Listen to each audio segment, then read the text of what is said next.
2 నెలల క్రితం థియేటర్లలో విడుదలై బాక్సాఫీస్ వద్ద సంచలనాలు సృష్టించి రికార్డ్ కలెక్షన్లు వసూలు చేసి సినీ పండితులను సైతం ఆశ్చర్యానికి గురిచేసిన యానిమేషన్ చిత్రం మహావతార్ నరసింహ. అలాంటి ఈ చిత్రం సడన్ గా డిజిటల్ స్ట్రీమింగ్కు వచ్చేసింది. దీంతో చాలా రోజులుగా ఈ చిత్రం కోసం ఎదురుచూస్తున్న వారికి సర్ప్రైజ్ ఇస్తూ వారం ముందుగానే పండుగను ప్రతి ఇంటికి తీసుకురావడంతో ప్రతి ఒక్కరూ ఫుల్ ఖుషి అవుతున్నారు.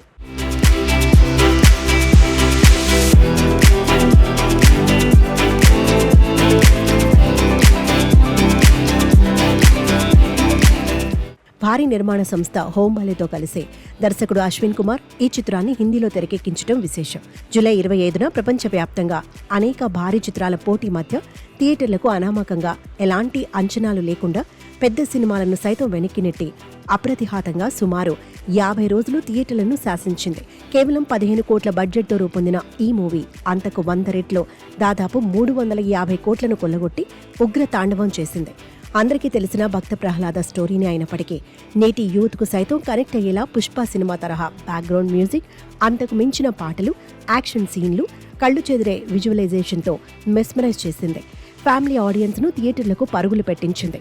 అక్కడే పూజలు కూడా చేసే విధంగా ప్రేక్షకులను భక్తి తన్మయత్వంలో ముంచేసింది. అలాంటి ఈ చిత్రాన్ని సరిగ్గా పిల్లలకు సెలవులు, బతుకమ్మ, దసరా పండుగల ముందు ఓటీటీలోకి తీసుకురావడంతో కుటుంబ ప్రేక్షకులకు, ముఖ్యంగా పిల్లల ఆనందానికి పట్టాపగ్గాలు లేకుండా పోయింది. ఈ హాలిడేస్కు ఫుల్ టైం పాస్. ఎన్నిసార్లంటే అన్నిసార్లు ఇంట్లోనే ఎంచక్కా చూడొచ్చనే ఫీల్కు వచ్చేశారు. ఇప్పటి సినిమా శుక్రవారం మధ్యాహ్నం నుంచి నెట్ఫ్లిక్స్ ఓటీటీలో తెలుగుతో పాటు ఇతర భాషల్లోనూ అందుబాటులోకి వచ్చింది. ఇప్పటికే చూసిన వారు, ఇంతవరకు చూడని వారికి ఇదే బెస్ట్ ఛాన్స్. కుటుంబం అంతా కలిసి 1కి 2 సార్లు ఈ మహా అవతార్ నరసింహ చూసి భక్తి పార్వస్యంలో మునిగి తేలండి.